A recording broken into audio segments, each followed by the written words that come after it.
Welcome to the Shellonomics Podcast, presented by King Midas, your ultimate source for pure Teenage Mutant Ninja Turtles entertainment. Stay tuned and dive deep into the Turtleverse with us. Catch all the action on YouTube and Twitch for non-stop Ninja Turtles adventures and retro gaming thrills. King Mike and the heroes in a half shell.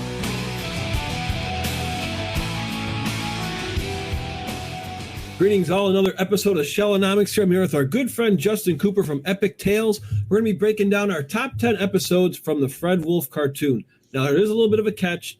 Me and Justin both know Season 1 is on a league of its own, so we didn't get to pick any of those episodes. So, Justin, before we get into the top 10, what makes Season 1 so just stand out on its own? Like, what to you makes it just epic? It's just, I mean, when you look at how the turtles look, and like every time you see the theme song and they've got those beaks with like the round sort of like shading on it and all that, the animation is next level. You know, that was Toei Studios who did Sailor Moon and all that, like the anime studio back in the day. Like this animation, it's like, this is an anime. Like when you look at April in the mirror and all that and you see it, you're like, holy crap, this is an anime. You know, the speed lines and everything they were doing back then, like, it's just next level good. Do you imagine if they had the money to keep it going like that and every episode looked that good? It would be ridiculous. So now we look back. Yeah. Took the words right out of my mouth. I was just about to ask, just imagine if we could add Season 2 and Season 3, because the fighting was, I mean, just when you see the first episode and he comes down with his chucks, Michelangelo swinging down, Donatello's bashing foot, Leo, they're fighting the foot with their top-loaded gear, the fight with like the giant robots. Yeah, it was... You can't have this in the top 10 because all of them would just blow every other episode out of here. And like the funny stuff too, like I think it's like episode 2 or episode 1 where you got Raphael and he's fighting, you know, the foot soldier with the fan, and they have that sort of light effect that comes and it's like sucking him towards, and they throws the side and he explodes. Like, yeah, that's hand-drawn animation with light effects that you just cannot recreate anymore, you know? And I don't think we even, besides Season 2's Incredible Shrinking Turtles, it was nice because all those episodes were almost like a to be continued too. It was just a whole complete story, almost like a movie too, those first 5. And I don't think we had, I think maybe Season 9 we had it to be continued, or Season 10 with Lord Dragon, Shredder, and Krang, but I really don't recall any other to be continued. Season 5 has one I know of. Oh, yes. They're few, right? Yep, few and far between. Absolutely. Okay. You're correct. They did a couple sequential episodes that are like out of like a couple in Season 3, Season 4, where they're like, hey, here's an episode, and then we're going to follow up on that episode. So it's like canon, and then you follow up on it. But yes, that's right. Like the Osaki Ojimbos and a couple others just went back to back. And that crazy European trip they did, which for some reason we know it was supposed to be in Season 4 because they show that they won the tickets for the trip, but then it goes all the way into Season 7, the European episodes. That's so weird. Yeah. I don't know, man. It's like, do you think that if they just had Season 1, we'd still be having this conversation? I would say yes and no, because we would as fans. They would just keep playing that, but I don't know if Turtle Mania would have kept up. And that's why we're talking about our top 10 here, guys, because our generation of cartoon turtles, as we talked about before we went live, kind of gets a bad rep in regards to, I think there was just such a demand for turtle episodes. I mean, they went from 5 in Season 1 to, I may be wrong, I think it was 12 in Season 2. And then Season 3 and 4 were having like anywhere between, I think it was 30 and 50 episodes. That's a lot of, that's pushing heavily. Well, your syndication for shows gets you to 72 episodes, so you have to get to 72 so you can get to syndication. So that's when they're playing you, and they'll just put you in like a loop and all that. So that's a lot of shows will go 4 seasons or so because that's what gets them to that 72. Then at that point you're golden. You can go on reruns. You can go like, oh, it's a rain delay on TNT, for whoever's playing or something. I don't know, and then they'll throw in syndication. So that's. Wow. 72. And I do remember Fred Wolf saying it too. He's like, wait, what do you mean we're done after Season 1? It's like, we got a hit show here. It's like, we want to keep making more of these. I remember the documentary you were saying that too. So now I would say, yes, we still would be, but there is a no, because again, if it didn't hit the fandom, it might have just been like an anime. Like there's a lot of animes just have 1-2 seasons tops and that's it. Oh man, tell me about it. That's what always bugs me. But it's funny too, because I think about stuff that it's like I loved and like think fondly of. Like I love these things from the 80s, like Thundercats and Silverhawks, but they also had Tiger Sharks, which was this little lesser known sort of thing that only had one season. I love that. Do I love it like I love Turtles? Hell no. Yeah. But it's like I remember it. I'm like, oh, that was so cool. That's the octopus girl, and that guy turns into a dolphin. It's so maybe I don't know. That's some deep magic there. Yeah. And then one more question for you. So if you could have picked any episode to have that we didn't get featured, which would it be? For me, it's a Christmas episode. I still cannot believe we never got a Christmas episode. Huh. You know what? If I could pick one, I would go with a character who was a toy that I loved that he never got his due. I would say Walkabout the kangaroo. I would love for them to have had Walkabout in an episode. Oh, that would have been actually really cool. Turtles go to Australia, and it could have been a Red Sky era one. Like, who cares? Like, throw them there. Yeah, exactly. Australia, Yeah, he had all his armor, and I think there were a couple ones that I'll reveal later, like the toys that actually made it to the episode. Mm-hmm. That would have been actually a really good one. The Christmas, though, if you've been reading the Saturday Morning Adventures, we did get a ShredderCon Christmas episode, technically. Yes, we did. For those who are fans of the old cartoon, we both highly recommend checking out the comic Saturday Morning Adventures if you want to know more about what we're talking about. I thought that was a really cool touch, too. Now, just so you know, so we're on issue 20, I think, just dropped of Saturday Morning Cartoons, right? So technically, this would be like issue 24 because of the 4-issue miniseries. We just talked 2 weeks ago to Eric Burnham, and he said he just handed in his script for issue 30. So that means that it's still going, man. Like, we got at least another year going on in this book. Oh, I am so happy. And they do such a fantastic job. I mean, the first time I laid my eyes, like, wow, I'm actually hearing the voices of Townsend Coleman and Barry, just in my head reading that comic. Sure. Yes, that's right. I think we actually brought that up last time I had you on the show, actually, was that spot there. That's right. With the Donatello voice.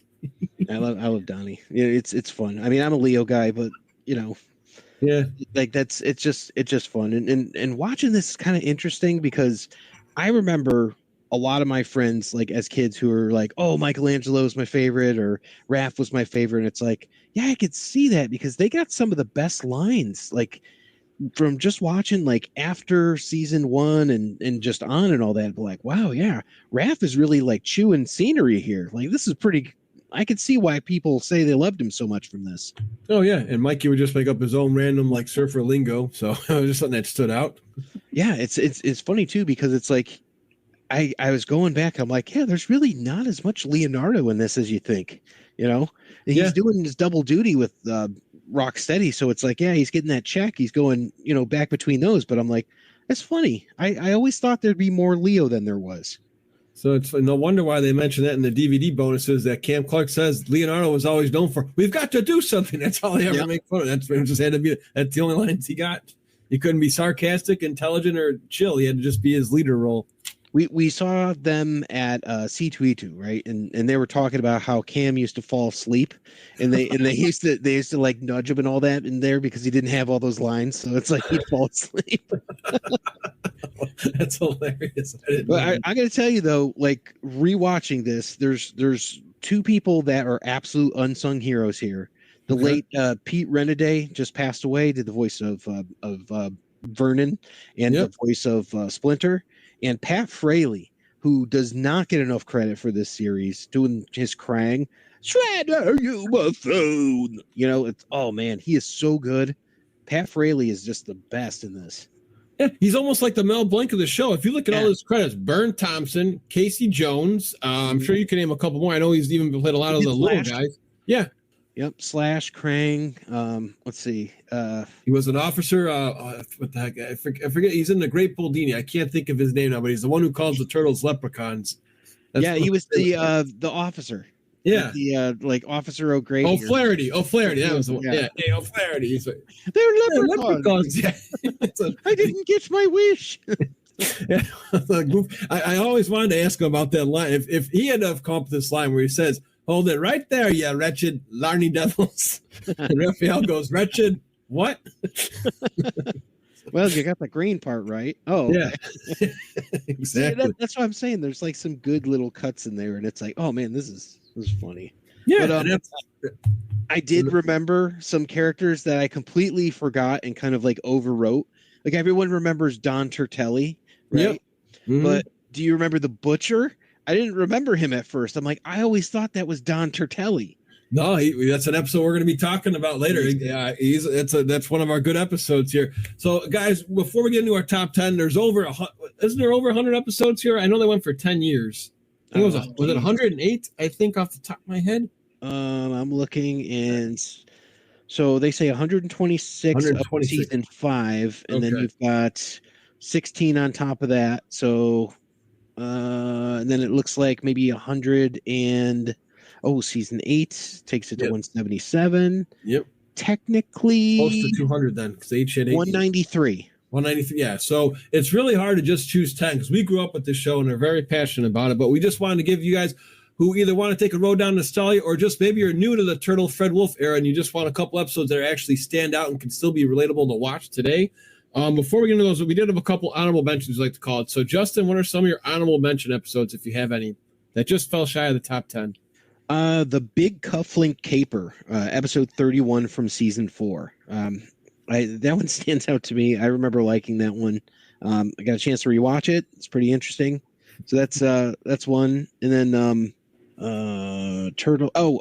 This one gets a lot of heat, and from what I understand, it is both beloved and hated at the same time. The Turtles in the Hair from season 4 with Hokum episode. Yep, with Hokum Hair. So episode 40, I think, is what that one is. Well, what's nice about those two is they both had a VHS tape too, which stands out to us as well. Because back in our day, we didn't have the full season. We couldn't binge that until, unless you found a fake one in like the early 2000s. We had to wait till, I think 2003, I think was the first DVD release of season 1. So we only had maybe about, give or take, 50 to 60 episodes on VHS if you count the season episodes and a couple of the Sewer Hero series and a couple other ones. I know we didn't have every episode until when did that DVD come? Was it 2008? That's what I was just going to say. I'm like, do you remember that DVD set that came out? It was the Party Wagon. Yeah. It was like incredibly expensive. Yeah. It's like, oh my God, why is this thing like, I don't know, $100 and something? Like it's like, oh yeah. And it's like, check these out. And I'm like, oh man. And I remember getting the DVDs and it was like $9.99 or something like that for the first one. Cause the first season's 5 episodes. Yeah. Like, oh, okay, cool. Well, let me get the next season. Then the next season you see it's like, all right, this is 12. This one's getting up there. Then the next one's like $39. I'm like, what the hell? Yeah. They just went by and then it shrunk down again. But it was just like you'd have to wait a full year to finally get that too. So yeah, it's not been easy to find because they didn't really have like a good presence on YouTube. And what you saw was just like a rip from somebody's old VHS tape because they were taping off the television. Yeah, that's exactly. Yeah, I think they were called maybe even VOD. I think they were like called VCDs. I think I found like one a while back. Somebody was buying them, and I had them for I called it my high school graduation gift. It was like I won't say the company's name, but that's exactly what they had. Were just this fuzzy wuzzy quality because it was VHS. And I'm like, hey, it's Turtles. I still get to watch them. I didn't, I never had this one as a kid, and it was nice to have. But then we finally got the DVDs that were just nice and clear and.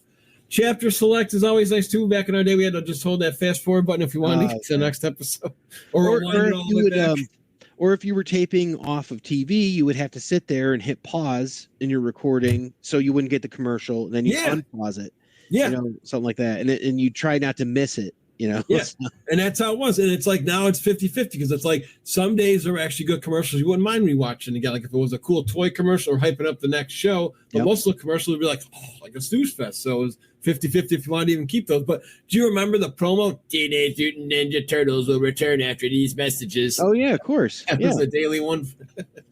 I know for recently these have been on. I want to say it was Tubi had like a Totally Turtles channel.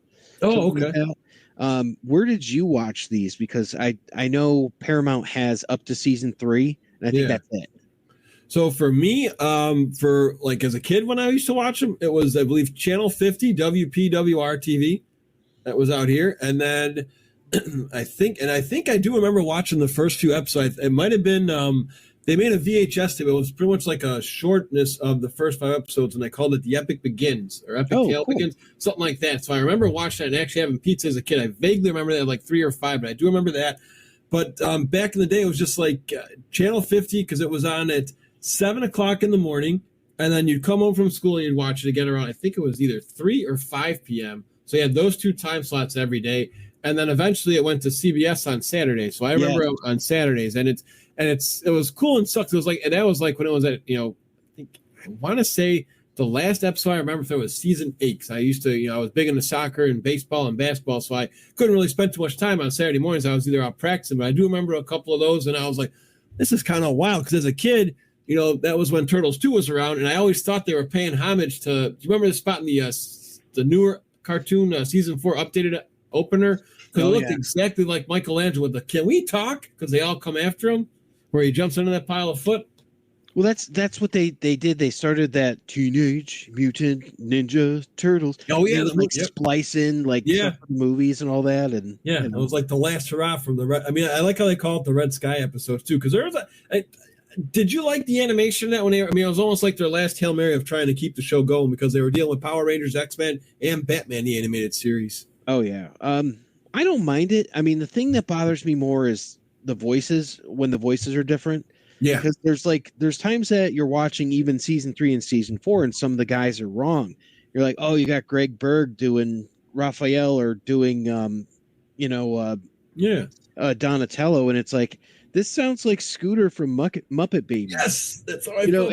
And I'm like, and I looked, and I'm like, oh, it's Scooter from Muppet Babies. It really was. I felt the same way when I heard those episodes. It was like the 4 Musketurtles is a prime example of that. That was one episode they had the voices different. I think Leo and Mike were the only 2 that were every show. Because I know mostly yes. They're and that's the funny thing too. Like with Rob Paulson, like he got let go at a point. So it's like they replaced him, and it's like, why? Just why would you do that? And like if you notice, there's like other legendary people that have been on here that it's like, if you like voices from cartoons, God, now I'm trying to think. Like Tress McNeil, another one of the Animaniacs was on here. She did voices. Jim Cummings did Leatherhead. Yes. Here. So, but that's all he ever did. That was it. And there is a very specific reason. He did not get along with Fred Wolf. He hated Fred Wolf. And here's the funny thing, when we had Townsend Coleman on, he was telling us a story of what happened between him and Fred Wolf. And he's like, yeah, that's why Jim would never work with him again, because he screwed him over on a Zorro animated project. And Fred Wolf's like, oh, I'm the biggest thing ever. Nobody's gonna bother me. So he's like, oh, I'll never work with that hack again. So we got one Jim Cummings. That's it. That's unbelievable, because that's why I'm going to talk about an episode there where there was actually one where you didn't get to voice Leatherhead. That's why it wasn't my top episode, because there was one episode where Leatherhead's there and he didn't get to voice him because he was on his way out. Is that one of your is that one of your honorable mentions? Yep. No, that's actually one of my top 10 episodes. It's a really good episode. We'll dig deep into. I know we probably can't pull the photograph up now, but I want everybody to do, since you brought up Rob Paulson, I've always wanted to ask him this question if I could ever get him on for a show.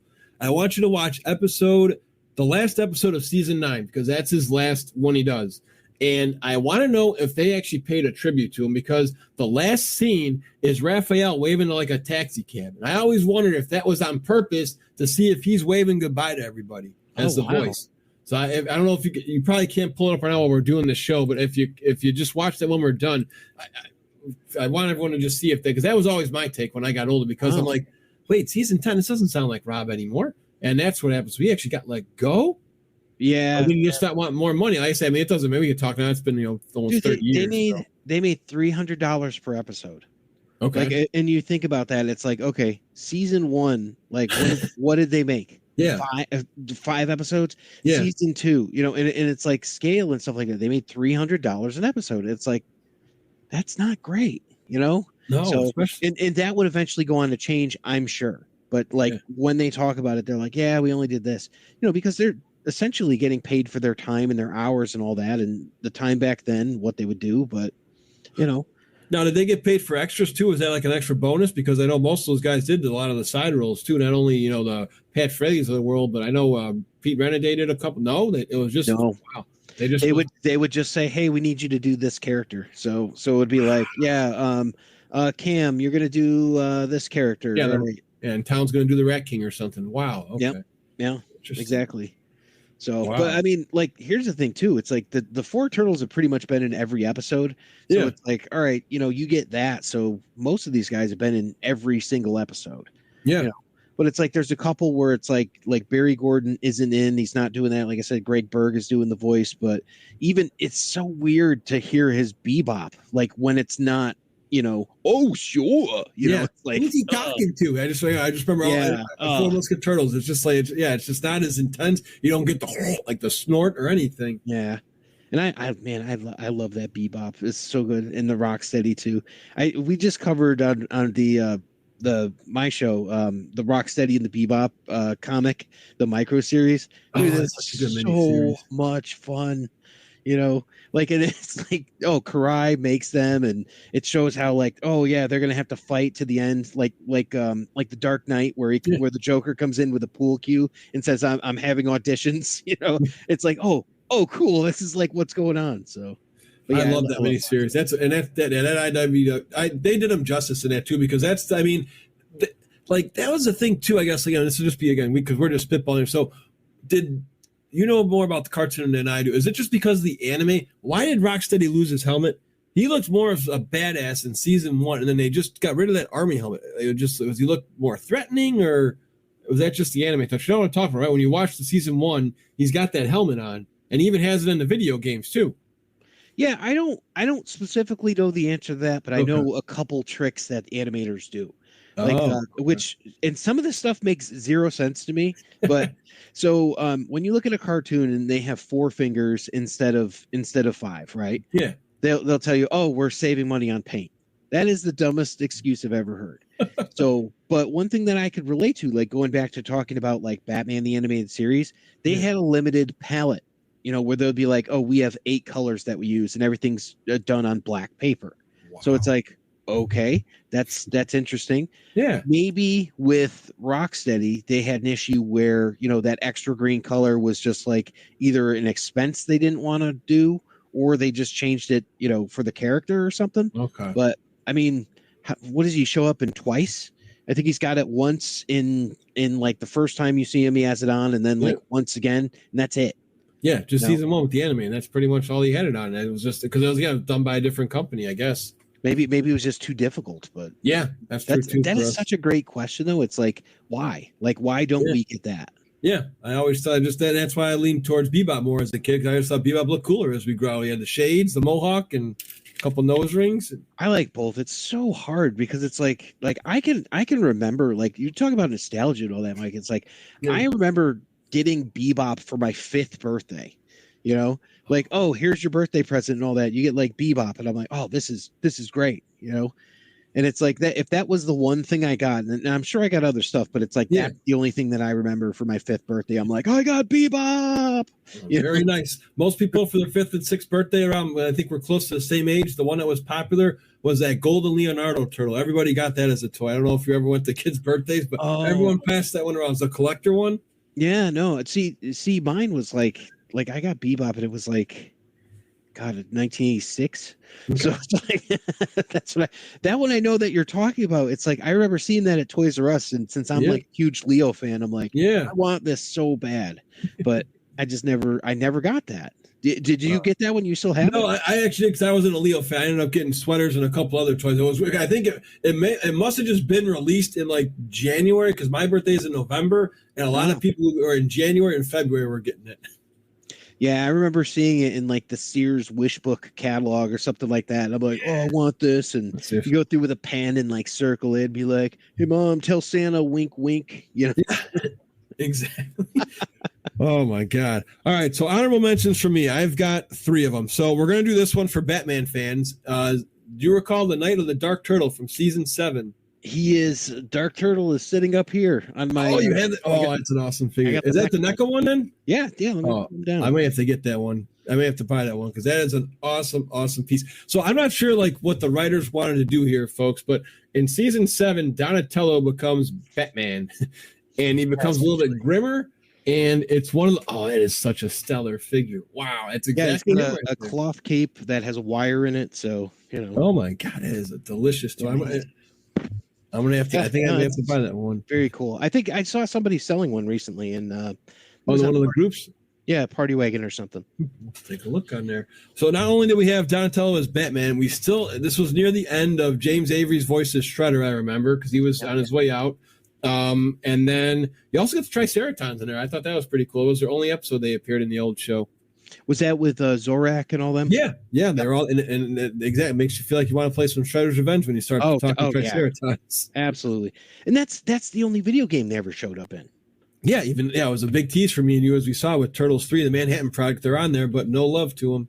Yep. So well, I guess they do show up in the back of Tournament Fighters, but yeah, and I think maybe a game. I want to say they're in the third Game Boy because I was watching a friend stream it during our Shellathon eventually. Maybe in there, but yeah, for the mainstream games they weren't. Then we had two other ones here. Cowabunga Shredhead. I think that's James Avery's. It had to be his favorite episode as Shredder. To go from the angry Shredder to Michelangelo's a party dude Shredder. Now, did you like the writing in that one too growing up? That's a good one. That is a really good one, and that's kind of going along with what we were saying about, like, I could see why people's favorite was Mikey.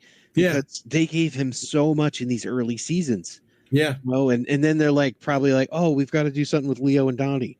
And yeah, and that's what came later. Yeah, like Leonardo Renaissance Turtle in those episodes. But that was the second time they did that too, because they did the first one where Splinter and Shredder, had switched bodies. Oh yeah, so it's not even the first time it happened. So yeah, but that was way better. Like Cowabunga Shredhead is really good. Yeah, if you guys want some chuckles, that is one I highly recommend. And the other one, just for anybody who wants to watch a birthday episode, there's two birthday episodes. One is Raphael's, but the one we got here is Michelangelo's birthday. And you actually like this episode, Jess. I know a lot of people hate it because the story is weird. It makes no sense in regards to the mothballs, but I find it funny. There's a lot of good humor in that one. Krang says, my horoscope said it'd be my lucky day. Just little, random stuff like that. And I watched every birthday of mine.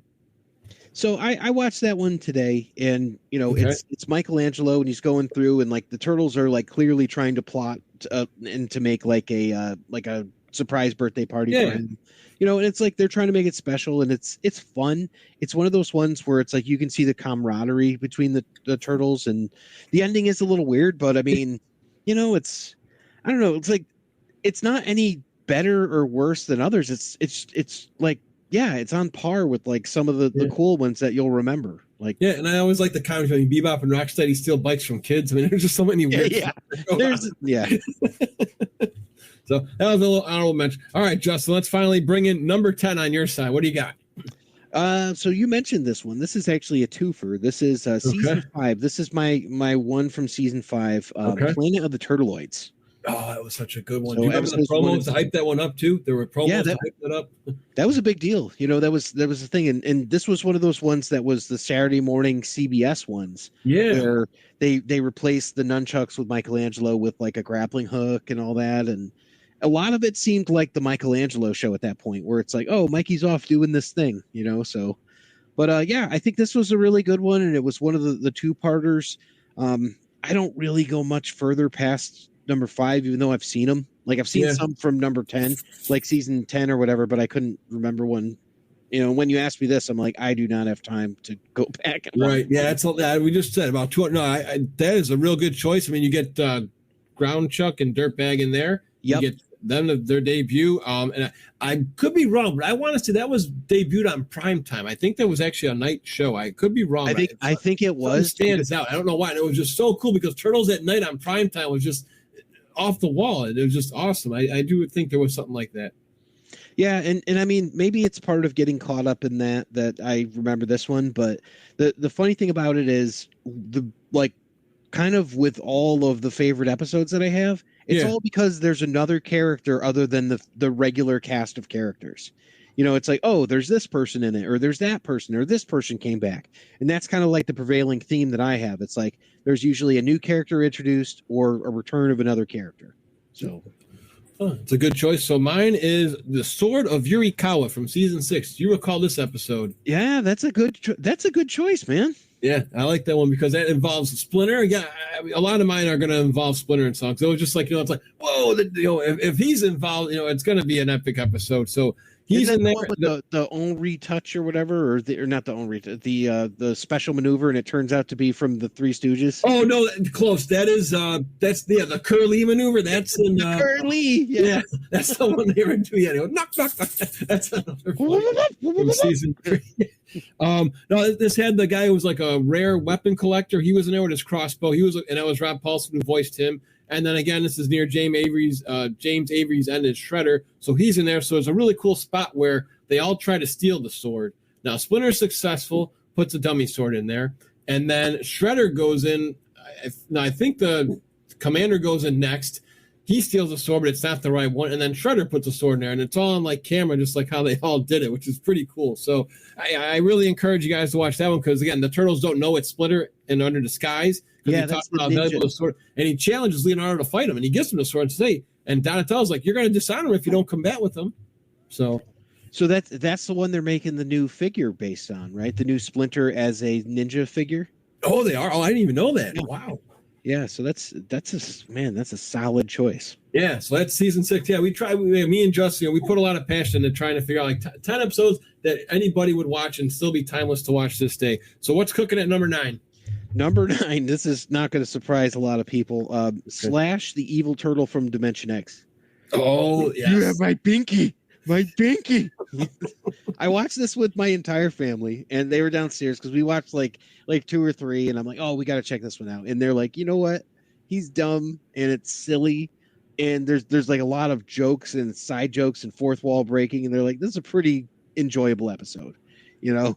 And I mean, like as cool and badass as Slash is, it is equally as funny. So I agree. And it's Bebop and Rocksteady's pet, or Bebop's pet Slash. Yep. Oh yeah. And it's funny because without it now, did he come from the comics or was he created from the TV show Slash? You know, it's got to be the TV show first because he shows up in the Archie Adventures, but the Archie Adventures at this point have deviated far. You know, so in the comics in Archie, he's a kid's turtle. You know, and then he ends up getting mutated. He's not Bebop's pet. So in this one, he's Bebop's pet. Yeah. And obviously in the 2012 version, he's Raph's pet. So, yeah. And he's one of the hardest guys to fight in any video game. Just ask anybody who plays Turtles in Time. Yeah, he's a pain in the neck. You know, still brutal. I mean, it's up for debate, like between him and like Metalhead and Leatherhead and all that. And it's like, oh, these guys just piss me off. Yeah, Leatherhead's another tough boss. In those I have no problems with Baxter Stockman as a fly. I have no problem. And any of them, yeah, they made him kind of a not that good of a enemy in there. So we've got season 8, one of the ones from the Red Sky here, and this one is called Wrath of the Rat King. So if you have not watched it recently, you do see. This is the reason this one stands out to me is because this is the last episode I recall. You know, as growing up watching on Saturday mornings, I was like, well, this is where they got a new theme song. They got the Rat King series. He looks darker with that head. I thought that was such a great look for him with the Rat King. More shadow. Yeah. Yes. He had those giant rats. Shredder and Krang are in there still. And what else? I made some bullets. It's Splinter's favorite quote of mine because the Turtles are actually down. And Splinter gives like this, like, you know, I don't know, like almost like a quarterback or a coach comeback, second half comeback. Like, if you believe the ill others speak of you, you have already lost. Winning is nothing. Doing your best and acting with honor are the only things that matter. And Peter Renade delivered that line so powerful. It still strikes me as a kid. And the other part here is April finally gets fired from Byrne, if you watch the end.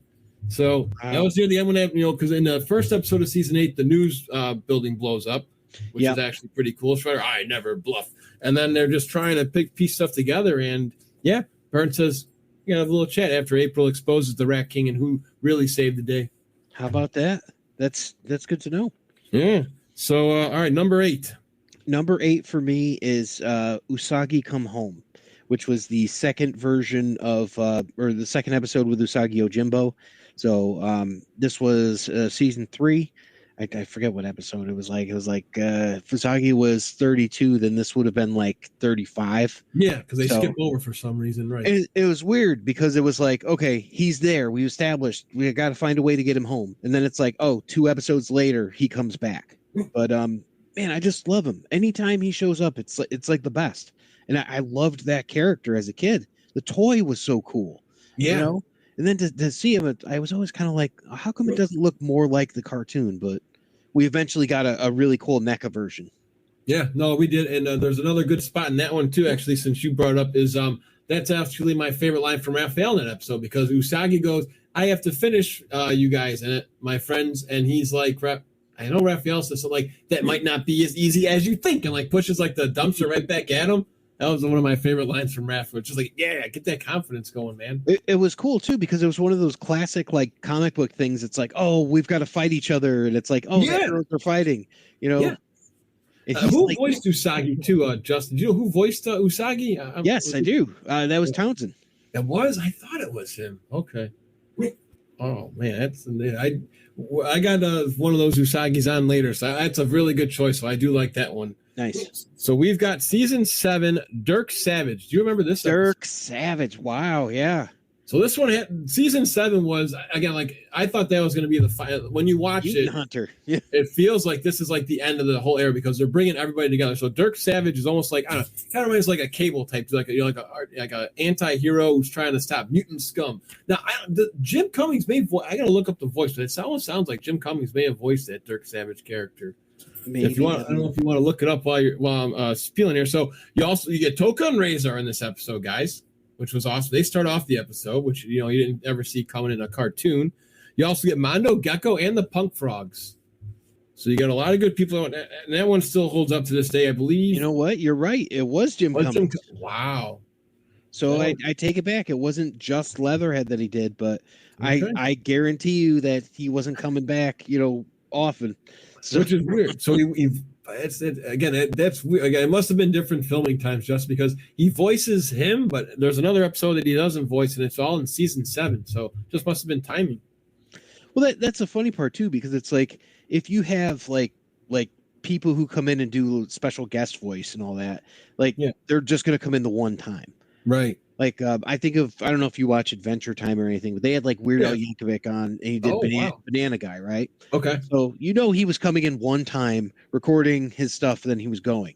And then it's like, okay, we're gonna put his voice in like different episodes and stuff like that. So it's like they could have very well done that with Jim Cummings, because I know after a while, like, he was persona non grata, Yeah, exactly. Which again is crazy, because he was the king of Disney Afternoon. Yeah, exactly.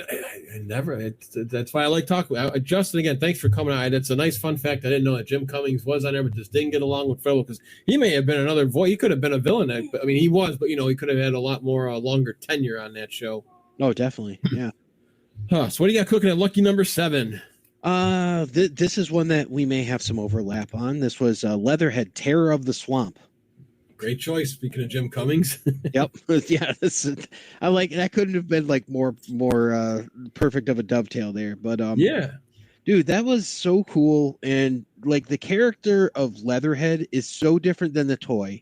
He's so fierce and huge, and he looks like the Undertaker or something like that, because it's like he's this huge 7-foot tall guy with like big black pants and boots and stuff, huge arms, maybe Stone Cold, like maybe he looks like Stone Cold more because he's got the vest and all that. Yeah. But I'm like, yeah, he looks like a monster, and I loved it.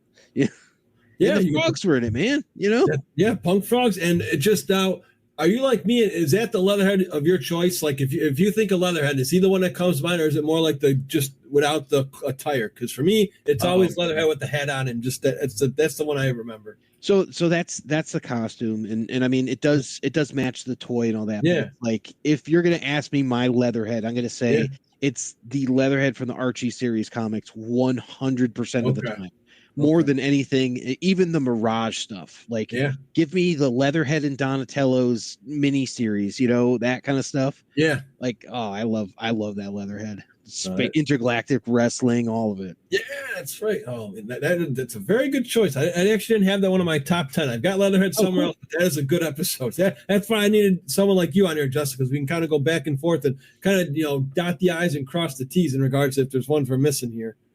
So number 7 is similar to yours. I have Usagi Yojimbo, the first one. Oh, okay, cool. Yep. I like this one because you had General Trag in there in the beginning. If you remember, just it was a quick little spot.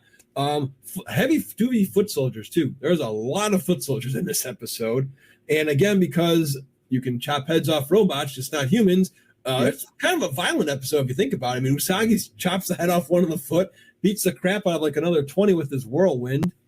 Couple good sarcasm spots in there. Raph has awesome lines in this one. I'm gonna botch the line a little bit, unless do you know the English one? If you know, you can say it for me. The English line? Yeah, well, he's like, not only is he from another planet, he's also from another dimension. So naturally, he speaks English for Usagi when he comes out.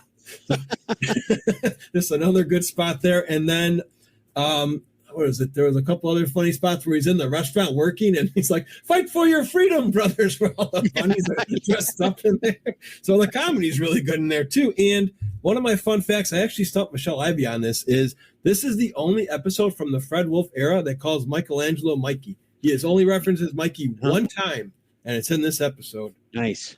So that's what stood out to me. So what do you got cooking at number 6? Well, I was going to say just about that episode. I may talk about that episode later. Go right ahead. So, and that's how it's going to be. Like I said, that's why it was just a fun, like, me and Justin didn't reveal our top 10 pre-recording, guys. This is kind of like live here for us. So, all right. So number 6, I hope I picked the right one. Okay. This one that I don't think you'll see coming. It's Enter the Fly. Ooh. Exactly. And so if I'm thinking of the right one, this is the one where April gets poisoned. Yes, that's in season 2. Yep. So season 2, they get poisoned, and they have to get the Gazai plant and all that. And one of the most memorable things that I ever remember is Michelangelo going, "Here's Gazai in your eye." You know, at the end when he makes the pizza from the antidote Gazai leaf. He's such an idiot. I love him. And that's where Bebop and Rocksteady come back for the first time. They debut the Knucklehead toy. That's Knucklehead. You got Baxter Stockman. You know, and I think the Turtles actually fail in that one too, right? I think they had to get a second chance at getting the antidote, if I can recall. Absolutely. Yeah. Shredder ran away with the leaf, and we thought April, oh my God, she's gonna die. You know. That's a really good choice. Yeah, I didn't give Baxter any love on my top 10. It's good that you did, because he's another character that appears in so many frequent episodes. I think he's in one almost at least every season. Well, let's be honest. Until they made him the Fly, he wasn't the best character. Yeah. He was just like, oh, okay, he's that guy. Like, everything has that guy, and it's like, yeah, you know, it's fine, but he doesn't come across as particularly dangerous, and he's stupid and he's annoying. And like, how long, like, can you just tolerate Shredder being like, "You buffoon" and all that? And it's like, that's, you know, he just wasn't great. And then you see him in the 2003 series, and you're like, oh, holy crap. And then you see what happens to him, and you're like, oh my God, you know. And I think we said that's our Baxter. 2003 is our Baxter. The voice acting was great. The character development was fantastic. He stood up to everybody like, look, I'm just as good as you. I'm just doing this to get paid, pretty much like I was saying. He was a very less successful Lex Luthor. Yeah. You know, where it's like he just doesn't, like, stuff doesn't go right for him in that one.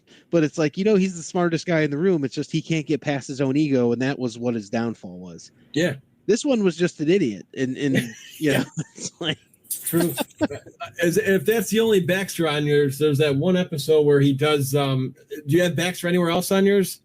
I was gonna do Return to the Fly because I love that Misfits song too. But Enter the Fly was the only one I think I picked on here. Okay, because he did have some other good ones where he actually gets revenge on Shredder and Mikey. Isn't Mikey like a gerbil, and Shredder actually turns into a fly?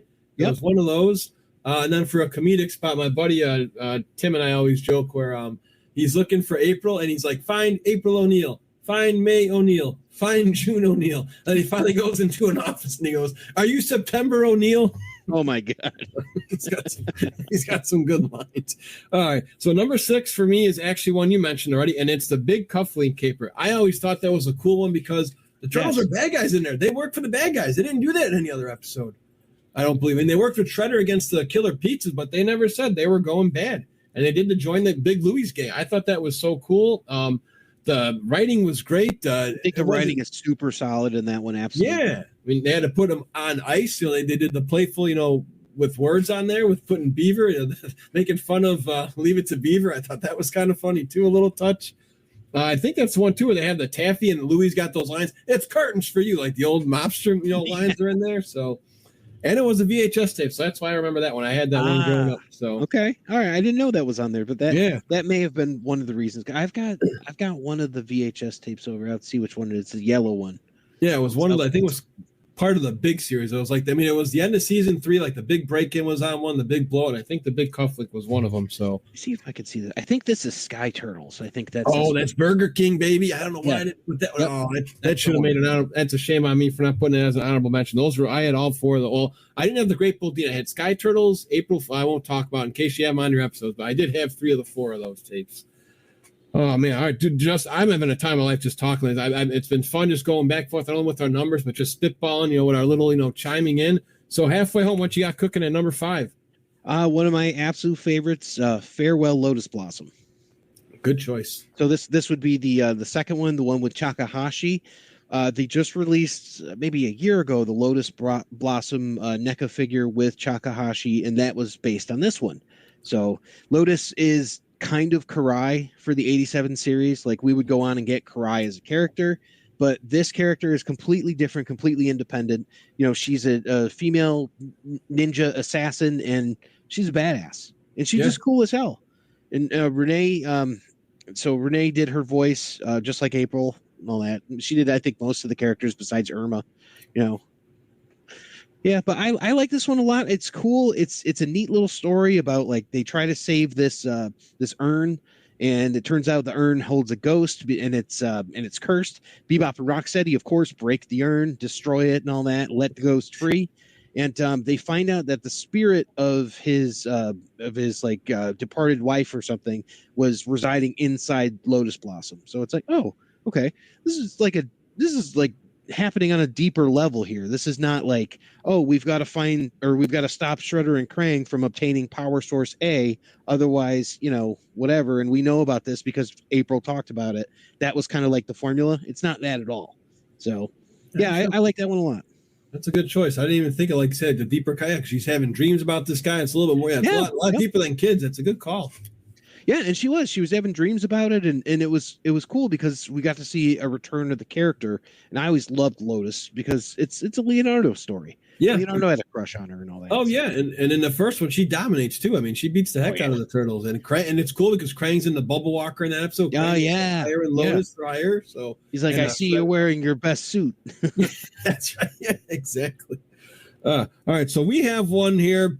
Like we said, season 7 was just bringing everybody back. So Night of the Rogues. Do you remember this episode? Not at all. Night of the Rogues. So this is what I'm not going to give you homework, just but if you can, watch this before you go to bed. It could have been a number 1 for me, but there's a couple of wrong plots. But anyways, so Shredder and Krang get everybody, and I mean everybody. So the Turtles have to deal with Slash, Tempestra, Chrome Dome, Leatherhead, Rat King, Anthrax, and I also believe Scumbug is in there. So they have and Slash. So everybody's in it. The Turtles actually get captured, and then Splinter has to call on Casey Jones and Zack the 5th Turtle. So everybody is been in like 5 episodes at this point. So yeah, and that's what I said. I think they were just trying to patch up everybody to give everybody at least one more hurrah of like being featured in an episode. The only problem I had was there was no Jim Cummings for Leatherhead. Otherwise, this would have been up a couple more spots. Oh, so Leatherhead was in it too? Yeah, I think it might have been Pete Renaday. If you watched the episode, you might be able to pick it up better than me. I think Pete Renaday voices that, which is okay, but just the jokes weren't there, and the bar gumbo, and I guarantee. I mean, Jim Cummings been all those catchphrases, and the dude's only in a couple episodes. Yeah. Man, that makes me sad, but that's cool. So it's called Night of the Rogues. Yeah. So I do not think I've seen that one. I'm sure I saw it, but I don't remember it. Yeah, I never watched it as a kid. I only knew it because of the DVDs. Otherwise, I would never even knew the episode existed. So that's one of you might be like, this is a really cool episode. I mean, you just see everybody. It's like, how did they even have the time to make this all in a 20-minute episode? Oh, I love that. Like anytime there's like a huge ensemble. And it's like when you said that about Chrome Dome, and I was thinking of like Planet of the Turtleoids again and all that. And it's like, I just remember like watching that episode and they talked about adamantium, and I'm like, that's what Wolverine has it. And it's like... In the back of the neck, there's like one little weak spot. I think there was an extra episode where Apocalypse also had a weakness in the back of his neck or something. Arcade after it, right? Yeah, that was double X-Men there. The 4-part episode there. Yeah. So those are good. All right, we're down to the NCAA Final Four. Final Four. I'm gonna go with one of my favorites. Raphael meets his match, which Oh, is the Mona Lisa episode, the first Mona Lisa episode. We get her origin story. We find out how awesome she is. She's a college student, and she gets mutated after she gets taken over by this pirate on a submarine, and she's forced to work for him. She gets mutated.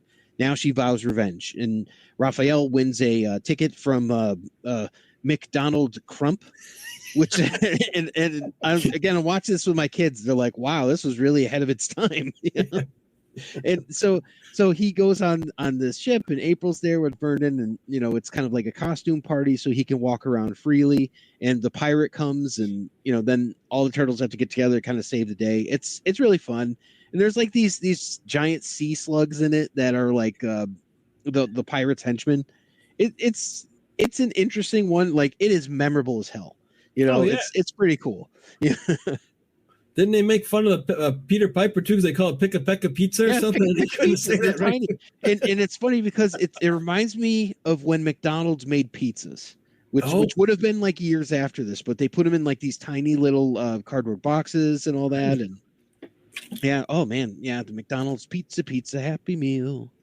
I'm gonna have to look up a YouTube commercial on that, Justin. I didn't even know that was a thing. So I always think, yeah, I didn't know about that.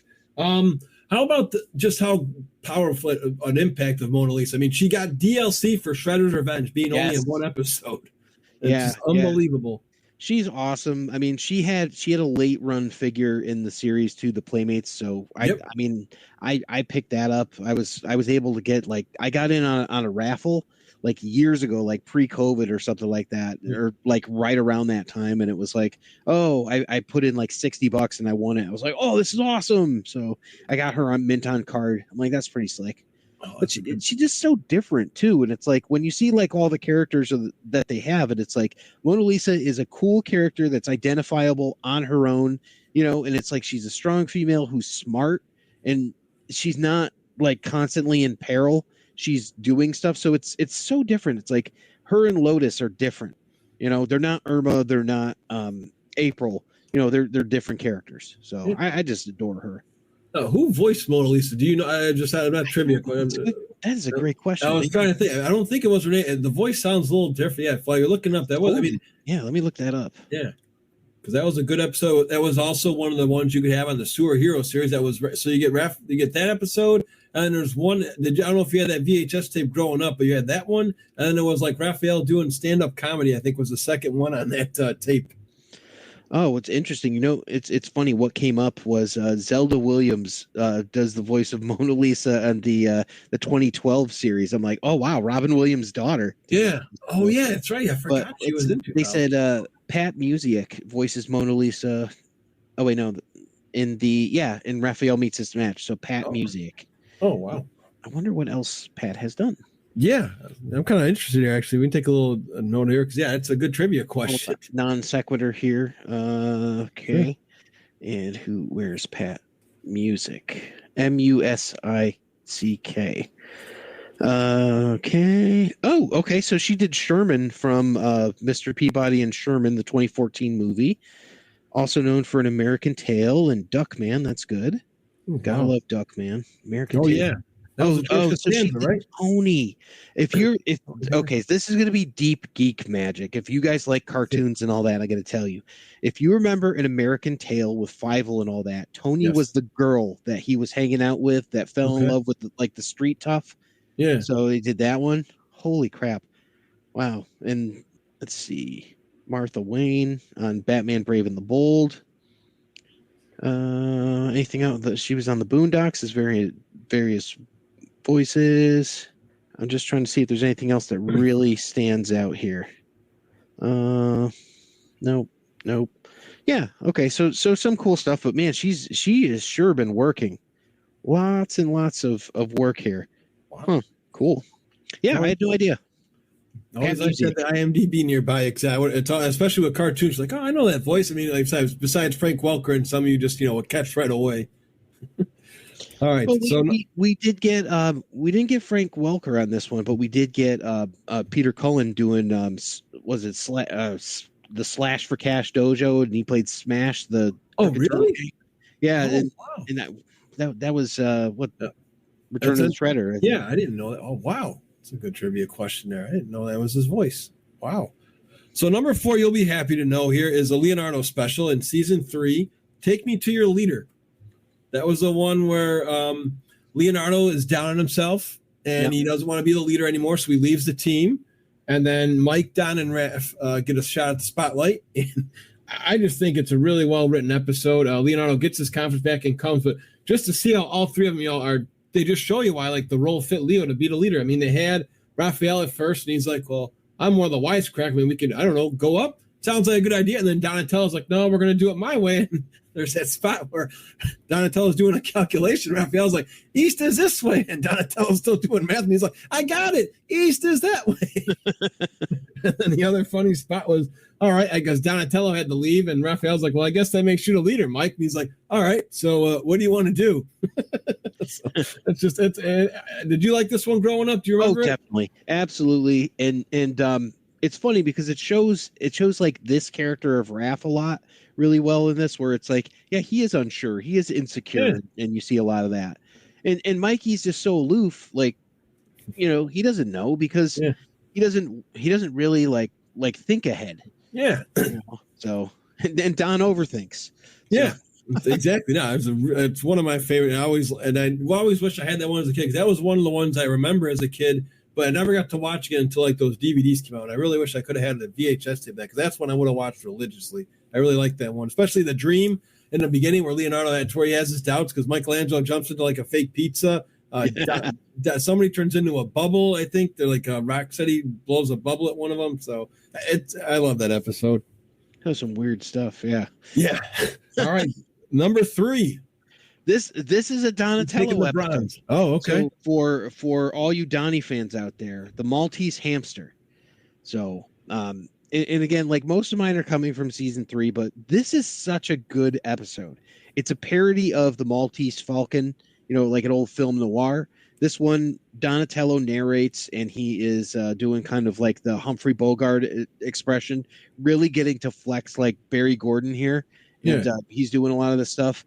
And like just the other stuff that seems to happen in it too. It's like there's a lot going on here. This is a writing heavy episode because they really paid homage back to like the Maltese Falcon, and they're like, oh, well, how we're going to match it up here.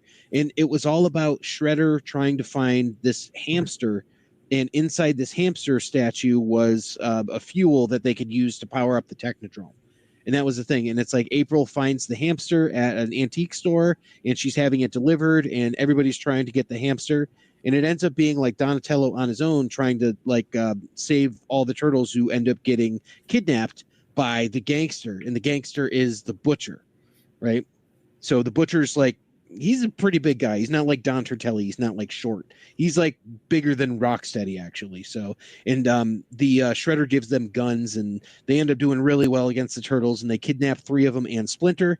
And the whole idea is to try to leverage Donatello to give the Maltese hamster to him so he could give it to Shredder. I just think it's a great episode. It's really fun watch. I think I watched it twice just because I'm like, oh, this is so good. So and it takes place at night too. I just like the vibe of that. And a good feel to it too. Well, it's also got that sense of danger when he blows up a building, and then Donatello gets completely covered in rubble, and the only thing that's shown is his hand, and they think they killed him, and it's like, oh wow, okay, what's going on here? No, it is one of my favorites. So number 3 is Splinter No More in season 2. Splinter becomes human. They don't call him Splinter anymore. They call him Master Yoshi. So Donatello whips up a little, antidote to turn Splinter back into a human. I always thought this was a cool one. There's a couple other spots I like in this one is where the turtles actually fight themselves because there's like a brain freeze thing going on. And again, it's not the greatest anime, but it's one of the better fights that we got to grow up with besides season 1. Like Mikey and Leo are using their chucks and katanas against each other. Raph and in the beginning, right? Yeah. And April's like, what's going on? Like, I was shocked as a kid. Like, whoa, like this never happened before. So they were going in. And then to me, Splinter looked freaky as hell when he was starting to like slowly go back into his old way. And that's how my buddy and I felt. And the same with the Catwoman from Channel 6. If you remember that one too, just like April looked so freaky. Like before she turns into a full blown cat like that. Just like the one before they go, it's just like, how weird does that tiger look, by the way? Oh, it's the weirdest looking tiger. Yeah. You know, like the animators, they're like, oh, let's make a tiger. They're like, do you know what a tiger looks like, guys? It's like, And then it runs after a mouse or something, right? Mikey puts a toy mouse out. The toy mouse, and yeah, yeah. That is such a solid one too. Like both of those are great, and I love both of those. And Catwoman almost made it on, but it is one of those things where it's like that one kind of suffers a little bit from a couple tropes, and it's like I don't know if it's the best animated one, so it does suffer a little bit. Yours is awesome. It's such a good choice. Yeah, I think it's so cool to get more Splinter in this because Splinter was such a strong character. Yeah. I agree. And like you said, those, like I said, there's plenty of good episodes out of it. But just like we were talking pregame too, is just, a lot of these fight scenes, those just people throwing each other back and forth. Is it just because of the violence, or is it because they had to rush to make these episodes? Like, I was really shocked. Like, again, I mean, like we said, Usagi and Casey Jones use their weapons almost more than the Turtles sometimes in their fights. Yeah, that's very true. And I mean, Usagi like just beat the crap out of everybody. Slash too. Slash destroyed everybody. Yeah. You know? You didn't care. All right, we're down to 2. Who's taking silver? The first episode with Lotus. So because we've mentioned both of my next choices. So Beware the Lotus.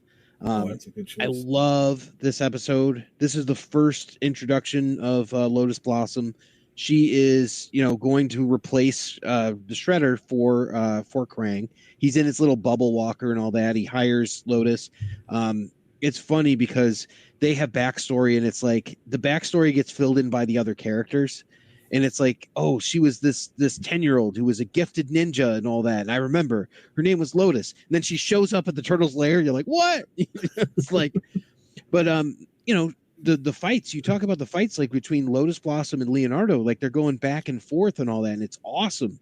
And she wins with like some ninja trickery, a trick handle that turns into like a rocket, and then whenever she leaves her little Lotus Blossom flower there as a calling card, and I'm like, oh, this is a cool character.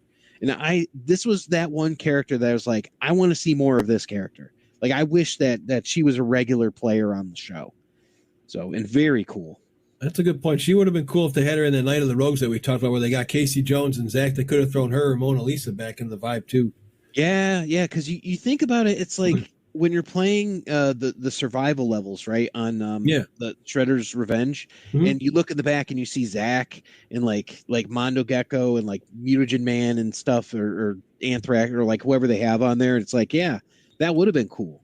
And who knows, maybe the next DLC we'll get a Lotus. Because I mean, awesome. We've gotten Mondo. I mean, who would be next, right? It'd have to be her. I'd rather her than Super Irma. Yeah, I mean, and that's a whole thing unto itself too. Well, it's funny because you can play as Super Irma in like the Rescue Palooza, right? I think it was. Well, there's Rescue Palooza, but this game, I think most of us have it. It's the TMNT. Oh, the mobile game, right? Yeah, this mobile game. Yeah. I have not loaded this thing up in like a year, I think. Might be Mutant Madness. Oh, Mutant Madness. Thank you. Okay. But you can play as Lotus in that one, and I had to have that character, and I also had to have the Splinter that you were talking about, like the Ninja Splinter. But yeah, it's really interesting. But I love that character, and that and Lotus to me has just always been like, wow, she's their equal. And like even to her better, she's like the Elektra to the Daredevil and the Catwoman to the Batman. And I adore her, man. She's so cool. I agree all the way. I mean, that's one of the few cliffhangers that I actually remember as a kid, because again, like you said, she captures everybody, even gets Splinter. Mm-hmm. And before they go to the commercial break, Krang says something along the lines of, "This rat goes splat." Now, yeah. Oh, geez, they're going to just drop him from the rooftops. And Shredder's kicked out too. I mean, she dominates the Turtles and Shredder, so she pretty much kicks everybody's ass in this one. And that's the funny thing, where it's like you see Shredder, where it's like he's like, oh yeah, I'm gonna work against this person because I'm kind of a bastard all around. Yeah. So it's like, yeah, it's pretty interesting. And there's some good comedy spots in there too, because I think that's the episode where they're dressed in chicken suits. Right. And they're at a hotel and they're watching them fight on the TV, because April's supposed to record romance episodes. Right. And then they're going to load it, and the whole thing just goes to shams. And well, that's like, how that's how they think they find her, because of the Oh, flowers. Yeah. Yeah, Like that's at the right. forest that Vernon goes to inadvertently. So Yeah. Yep. She's like, no, only Lotuses. And Shredder's like, someone smash someone, because they're all just jumping around. yeah. And then Yeah, there's it's a solid episode. It's one of my favorites. Like, this was one where it's, if you're like hoping that one comes on, it's like, oh, I hope it's this one. yeah, no, that's actually a good way to go about it too. I never actually thought about that. Yeah, when we had that 7 o'clock or 3 o'clock one, it's like, please give me one I enjoy. Please give me one. Man, I remember that with The Simpsons more than anything. I'd be like, oh, I hope it's not a crappy season 1 episode. Yeah, I seen this one already. Yeah, not I already got this on tape. I need something I haven't seen in a while. Yeah, yeah. All right, so we have number 2 is one you actually brought up, and that is the Maltese hamster. I was very close to making that my number 1 episode. It is so good. And it's like there's very little that keeps this away from being my favorite episode. Yeah, but it's just the characters. Like, okay, if other characters were in this that weren't in the normal one, I'd pick it. But I mean, I put this above the Mona Lisa episode. It's just so good. It's fun.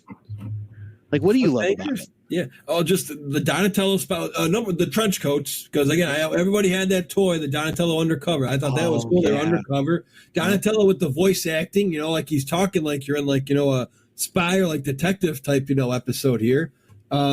Just the other funny spot, just again, one by one, the turtles go down. I mean, like you said, you brought up, right? Splinter gets captured. Yep. I didn't see that coming. And you don't know Shredder only comes at the end. It was. I think this is one of the few like newer episodes where you get to see something that didn't have Shredder as the main villain. Technically, They worked for Shredder, but it was a breath of fresh air for us. Because again, we've had Shredder in all of season 1, all of season 2, and then until they finally started breaking out into like the Rat King and a couple other characters, it was always Shredder. So it was really nice to see that. And just again, Donatello's just like you said, when he falls in the building. So they took out every turtle, and Donatello's like dead. He's like pretty much injured.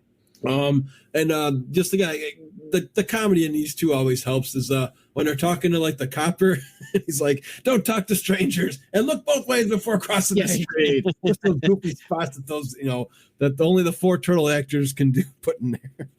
I know that the writers, right, used to like some of the classic comedy bits from the 60s and 70s and all that, and they mentioned this in the Turtles documentary about how they had jokes from like Fire Sign Theater, who was like a 1970s radio show and all that, and they had a character called Nick Danger, Third Eye, and it was like a hard-boiled detective who always had like weird comebacks and stuff like that, like for the police. And I think of that when I saw Donatello, is like, don't and look both ways before crying. Okay, copper, it's like, and he's just like giving it back. It's like, okay, yeah, we will, or like he's not giving him any ground. He's just like he's going back at it every time. It's like, okay, all right, we will. All right, now it's getting that's from okay. Again, it's just such a. Anybody listening to this podcast for the first time, please check out this episode. You'll be glad you did if you're a fan of any Ninja Turtle ears, because they all get a little bit of action. I mean, there's really nothing bad I can say about this episode. Even with like the action you get, the fight scenes are still pretty good with the guns and the mobster stuff. Really well written. I'll say it makes Leonardo look like a wiener. That's the only. That's the only he's Master Splinter, and he chops through the laser and gets caught in like 2 seconds. Yeah, that's true. Because Splinter's like, "You guys get out of here. I know I'm going to get caught, but you guys get out of here." No, and he just runs in. That's true. He didn't really get any love. Yeah, that's the only complaint I have about that episode. Yeah. But otherwise, it's so freaking good. Yeah, and I think that the animation is sharper than in some of the other ones. It's not as sharp as the first season because nothing is, but yes, maybe in my first choice it might be sharp, but no, and just a grim, dark Batman kind of feel. I mean, it's dark. It's at night. That's when the episode should have taken place. I know they did a couple daytime ones, but I just love that midnight 2 a.m. feel pretty much for this one. Going out to nightclubs and all that good stuff. All right, we've made it, guys. What's taking the gold on Justin's side here? Oh, this was an easy choice for me. Like, my number 1 you already mentioned is Usagi Yojimbo. Like, this character ignited a passion in me that was just like, oh man, like I didn't know what I liked in terms of characters and all that until I saw Usagi, and I'm like, oh wait a minute, he beat all 4 of the turtles. Like, what's this guy all about? Then I read his comics and all that, and I don't know if you've ever read any Usagi Yojimbo comics, but they are awesome. And it's usually like you'll get like 3 or 4 of them. They're black and white, and it's like, oh, it's this short story. It is so cool. This character is awesome. Miyamoto, his name is Miyamoto Usagi, but they just call him Usagi Yojimbo for the sake of this. Yeah. I love this character. It's just so cool. He is by far, besides like Mondo Gecko, my favorite like secondary character that's been in them. And he's been in every incarnation of the Turtles so far. And we haven't seen anything in Mutant Madness yet, but oh wait, maybe he wasn't in Rise. I don't know. But the 2003 and the 2012, he's been in those at least. But he has his own Netflix show. Yeah, he's video games. He was in Shredder's Revenge. Yep. So yeah, Netflix. That series is really good.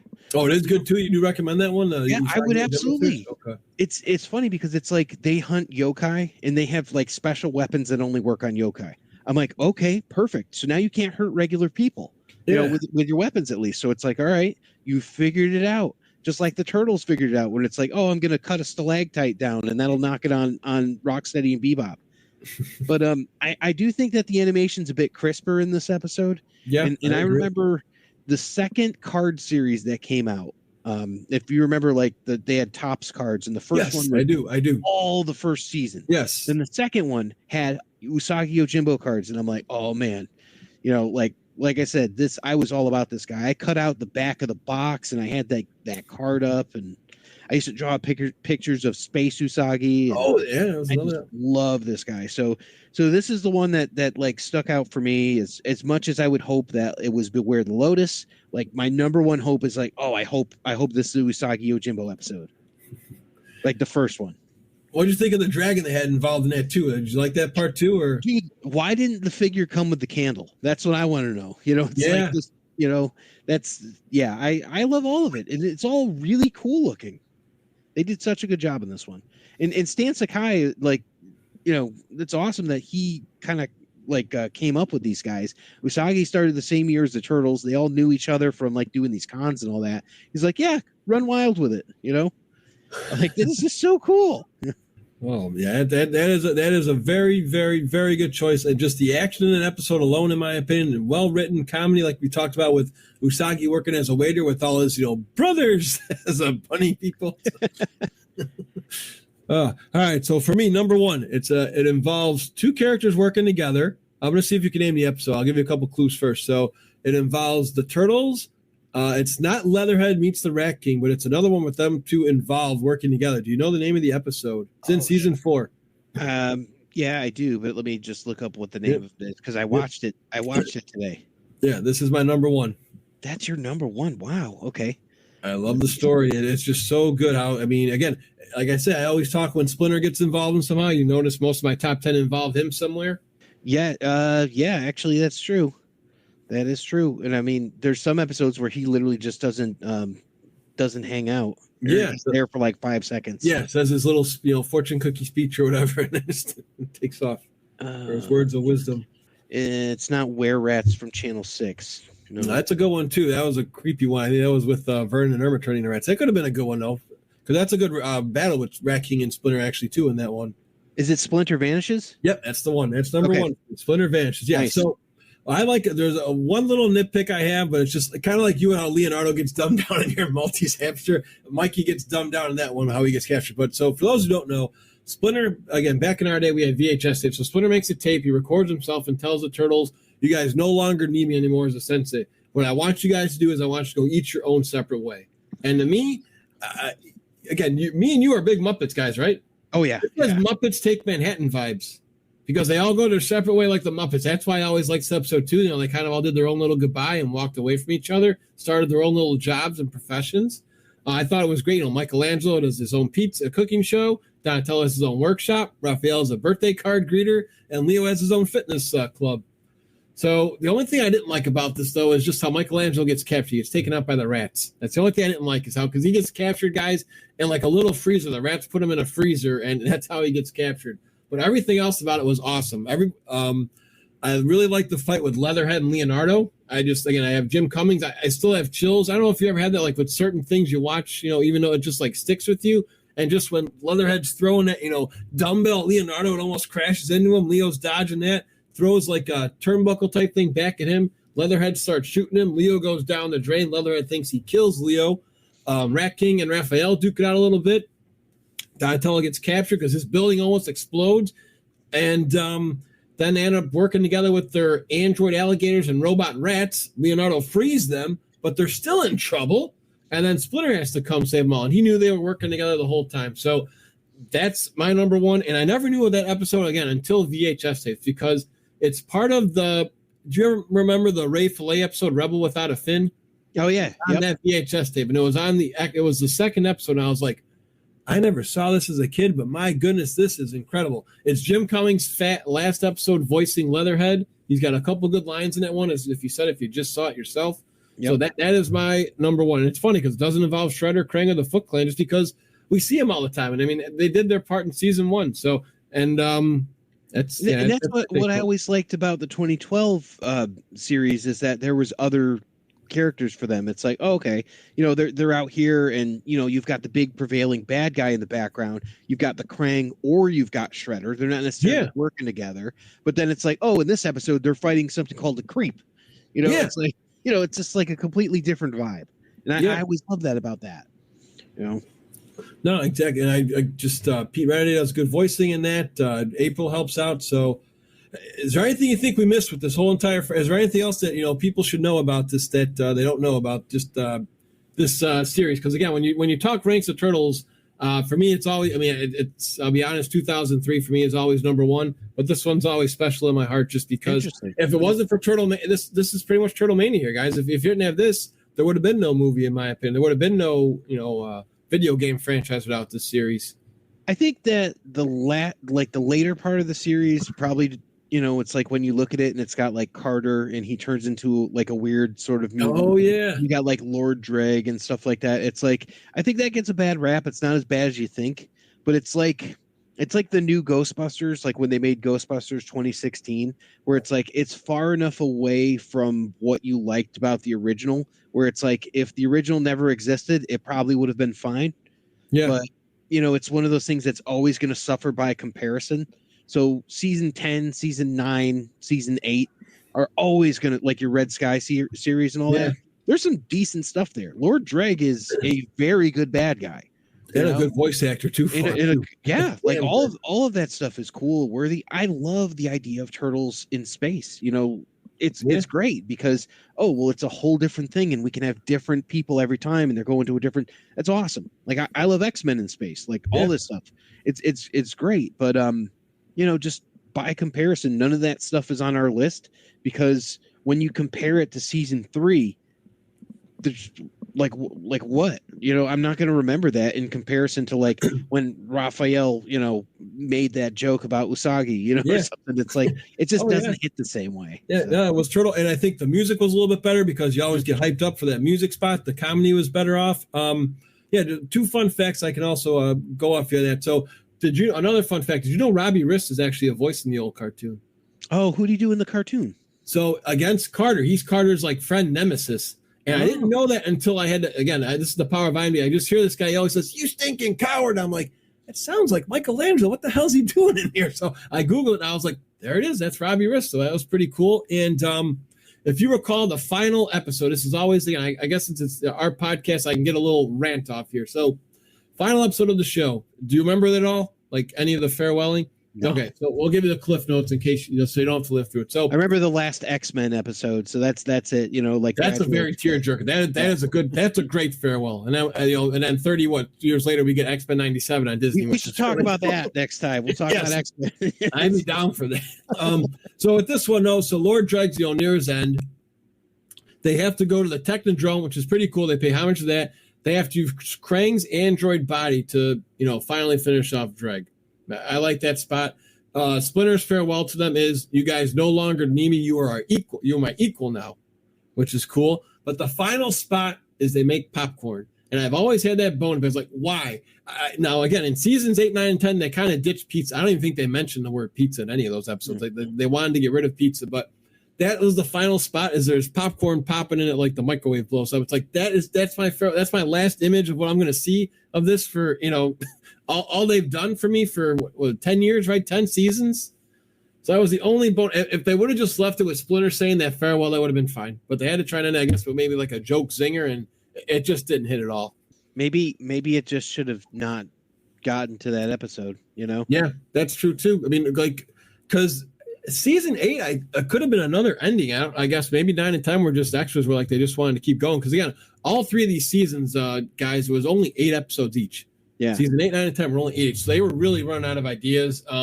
Did you like that mutation spot in season 9 at all? I guess we can talk on that too. For those who are unaware, the turtles actually started becoming mutated, like Power Ranger, like Megazords, where they're like giants. Do you remember those spots at all?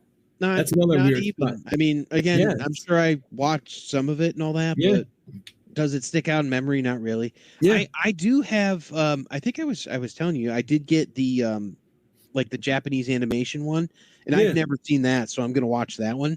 Oh, that's so much fun. Enjoy. We can even do one on that one day. That's fun. It's only 2 episodes. It's very cool. And you're an anime guy yourself, right? Oh yeah. Okay, so you'll like it. You'll enjoy it. Yeah. Justin, I feel bad that like a lot of the later stuff I don't really get into and all that, but it's like it started out in 1987 when I was 6 years old, and then by the time I was 16 is when it ended. So it's like, there's been some progression. It's like there's other things that captured my excitement, like the Tick show and Eek the Cat, and Batman the Animated Series and the New Adventures of Batman and Robin, and like Batman Beyond and Pokemon. All of that happened, and for other people, Power Rangers happened in this time. I'm just a little like I'm like that last generation right before Power Rangers hit. So I was, And WWF was popular too. I started getting into wrestling in like 94, 95. So I really fell off my turtle love too. So same thing. I was big in the Attitude Era. So you know. And not to say that it's like I fell out of love with turtles, but it's like it wasn't a priority to like catch these on a Saturday. And if I was out doing something like you said, like out like, oh, I've got a baseball game or something. Yeah. So, yeah. No, it's actually, and just how to hit. Yeah. So it had its peak. It popped, and like I would agree. I think season 3 and season 4 were probably like the last. Well, season 3 is the last go. I mean, because then season 4 went to CBS, most of those episodes. So that's when it got a little. I don't know if it was watered down, but I know that CBS, it wasn't really as they really stopped using their weapons a lot, unless it was like either a sword versus sword, or they make fun of it. And did you ever see those College Humor shorts? I don't work for those, where they finally use their weapons, like they just let's just go throw it on a garden hose. Exactly. So compared to season 1, and then like I said, then like we were just trying to say, that's why we have our top 10, because the more the show progresses, like the writing just gets sloppy. The jokes aren't as well timed in like the later seasons, I felt too. I mean, even like season 6, season 7, they tried getting, I told you, like a couple good episodes, but again, it was almost like too far gone. Like they were trying to bring fans back, but I say we grew up and there were just new things that were going on. I think it peaked season 3. Then I think on the down was season 4. So it was kind of like going up season 3 and then season 4 and then down from there. So that's why the majority of from season 3. And you could tell by the DVDs, like we just talked about, like season 1, small, season 2, okay, season 3, season 4. And then it's like, wait, boop, boop, like the numbers dropping to season 2. Oh, dude, Justin, this has been awesome. It's been a lot of fun. Where can people find you? I know you were on our show before. Thank you again for being here. Where can they find you if they want to check out your podcast, which is awesome? Check out Epic Tales from the Sewers. We are anywhere that you find podcasts. We do have a YouTube channel. You can check out our podcast there. Otherwise, it's on Spotify, Apple Podcasts, wherever you listen. And check out our Facebook group. We have the Epic Shells group and the IDW TMNT group as well on Facebook. Well, sound awesome. Any other sneak peeks you want to give us for those listening right now today? What you got coming up in 2025? Any goals or? We just talked to Corey Smith, who did the Karai mini series, the micro series for Karai. He did the infamous issue number 44 for the IDW series. So we just talked to him, and he's the current. If people are fans of Marvel Comics, he's the current artist for Fantastic Four. So we just talked to him. So that was pretty fun. That'll be out probably in about a week or 2. Okay, perfect. Well, Justin, again, as always, thank you for your time. I hope we can get you on again sometime this year. Turtle Power, and I hope to see you at C2E2 this year. Hell yeah. All righty, guys, we're out of here. Thanks for listening. King Mike and the heroes in a half shell.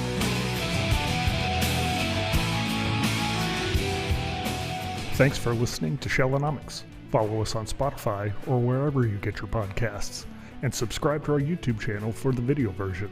Stay tuned for more Ninja Turtles insights.